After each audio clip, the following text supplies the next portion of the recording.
What's going on, folks? Welcome to another episode of Ask RGT 85, where I answer your questions. This week's question comes to us from Donald Bramley. Donald asks, coming from the Northeast pro WWE area, moving to the Carolinas, a very pro Ric Flair area for wrestling, who are your top 5 favorite wrestlers of all time? And that's actually a very interesting question. Wrestling isn't something I've really delved into on this channel. It's something I've wanted to explore a little bit more, so maybe this will be a good litmus test, see if you guys like this kind of stuff, and if you do, maybe I'll mix in a little more wrestling here and there. So, without any further ado, let's get into my top 5 wrestlers of all time.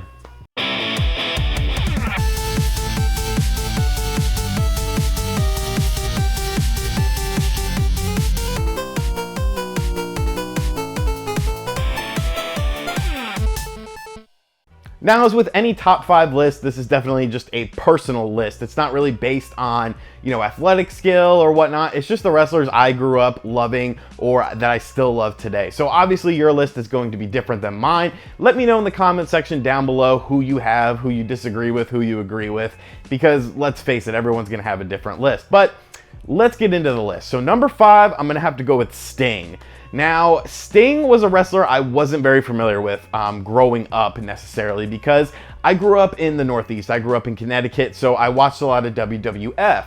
And I never saw Sting in WCW or in the NWA until the whole NWO thing. When I moved down to the South, I got big into the NWO. That was so awesome. And Sting, of course, was the biggest character against them. And he was just a really cool character. I wasn't even really a fan of the movie The Crow, but I saw the inspiration, and it was just cool to have this silent assassin, this silent protagonist that was always brooding. He was always around somewhere. You never knew when he was gonna pop up, but you knew he was gonna pop up. And it just made everything so exciting. He was the perfect yin to the NWO yang. And that storyline was arguably one of the greatest storylines in wrestling history. Sure, the payoff probably wasn't as good as it should have been. The match, I remember watching that match. Starrcade 97, I was at my uncle's house. He had gotten the pay-per-view, and we were all, sitting around waiting for the Sting Hogan match. And then, Nick Patrick botched the count and, made the whole thing kind of sour, but Sting still ended up winning. And I think at the end, that's all that really mattered, was that Sting ended up winning.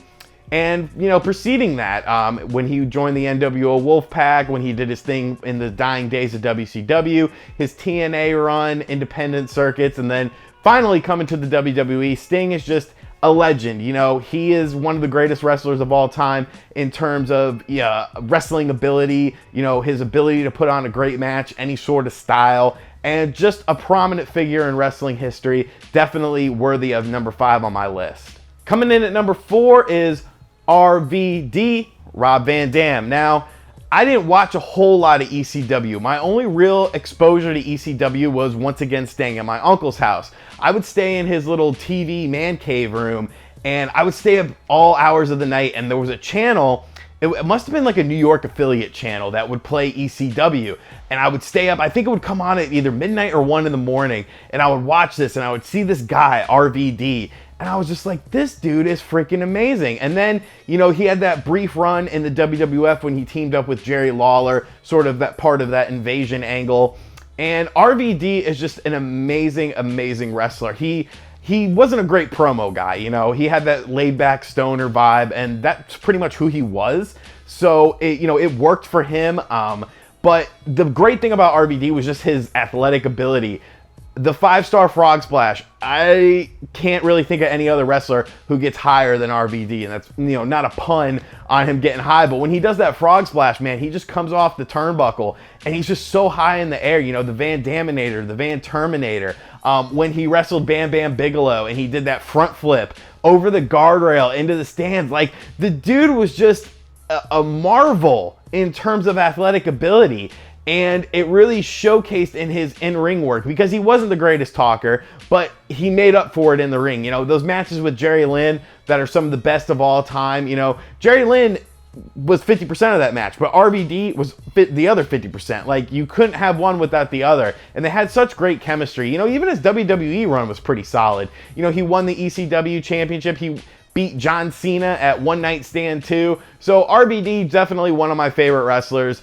strictly based on athletic ability. His matches were always fun to watch. You never knew what to expect. I remember seeing RVD live at an ECW house show, I believe in, I want to say 2006 or 2007. It was probably 2006. And we had front row seats, and he set up a Bob Holly right in front of us and did the leg drop from the apron to Bob Holly. And I was just going crazy. It was such an awesome time. So RVD, definitely number 4 on my list. Coming in at number 3 is the Heartbreak Kid, Shawn Michaels. That was my terrible Vince McMahon impression.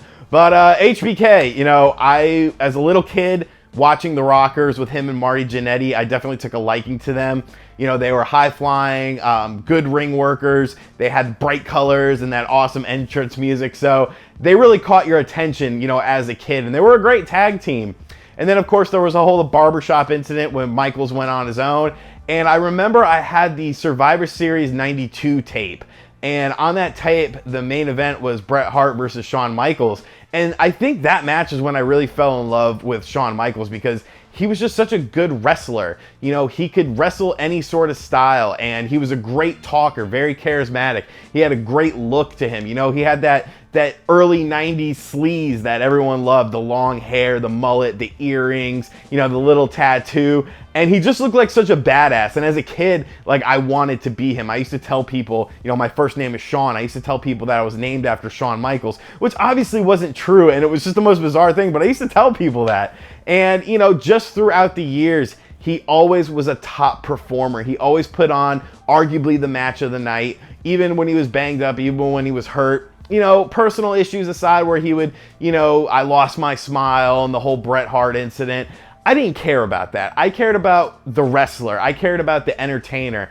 And Shawn Michaels was just a fantastic wrestler, a fantastic entertainer. For, you know, over 2 decades, he put on stellar matches. Definitely one of the greatest of all time, and definitely number 3 on my list. Coming in at number 2 is probably a bit of a polarizing candidate, but if you grew up on wrestling in the late 80s, if you grew up on wrestling in the early 90s and the mid 90s, especially if you watched WCW, there was one guy you loved, Hulk Hogan. I mean, come on. It's freaking Hogan, man. Hogan is the reason that 90% of the kids that were watching wrestling got into wrestling. He was larger than life. And no matter what decade you want to look at him in, as far as me as a person, if you want to look at, you know, the little kid, the say your prayers, eat your vitamins thing, like, that was awesome. You know, the match against Warrior, that was awesome. If you want to look at when he went to Japan, you know, in '93, he was putting on awesome matches in Japan.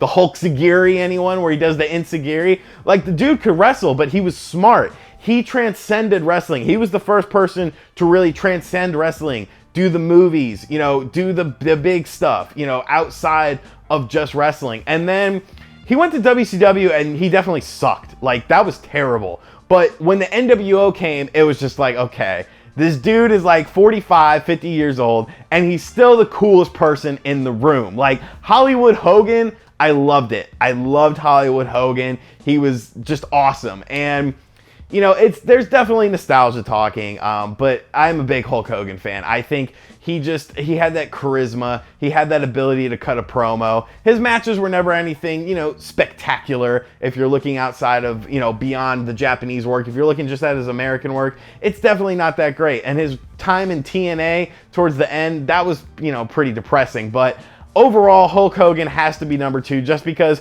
if it wasn't for Hulk Hogan, I wouldn't care about wrestling. You know, he transcended wrestling, in my opinion. So Hulk Hogan, number 2. And my number 1 wrestler of all time is not Stone Cold Steve Austin. I'm sure that's who you thought I was going with, but I didn't really watch WWF during that time period, so I was the WCW kid. You know, we used to get the pay-per-views for free, but my number 1 wrestler wasn't a WCW guy either. He was actually an ECW guy, and it has to be Sabu. Sabu, okay, let's talk about Sabu. Sabu pretty much invented the hardcore match in North America. And what do I mean by that? I mean, obviously there was hardcore matches in North America before Sabu. But, you know, when you do a hardcore match in North America today, what do you have? You have tables, you have chairs, you might have some barbed wire. Sabu was the first dude doing that kind of stuff, okay? All these, you know, flippity-floppity indie wrestlers, you know, the spot monkeys, as they call them, they all owe their career to Sabu because nobody was doing 450 splashes. Nobody was doing moonsaults off of everything that moves. The dude was nuts. The dude was nuts. If you watch his ECW work from like 94 to 96, it is amazing. It is breathtaking. And you could see how every wrestler pretty much emulated their style after him if they were going with a high flying route.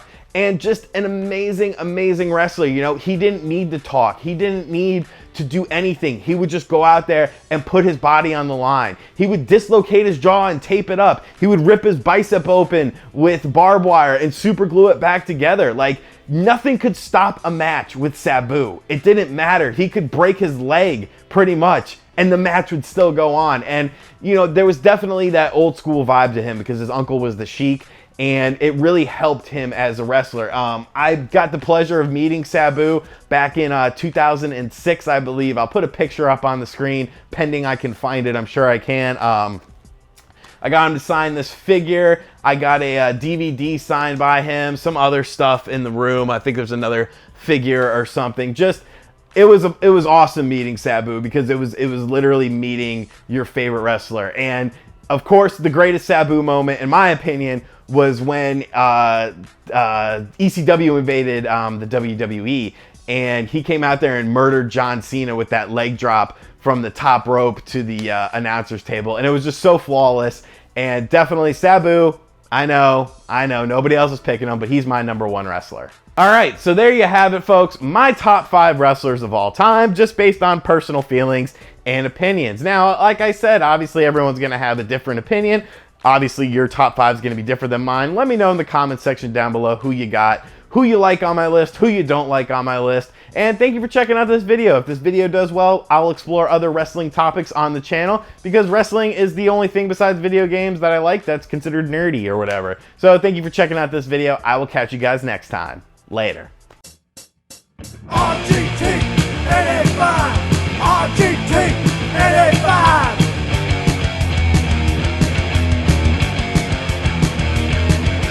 RGT 85.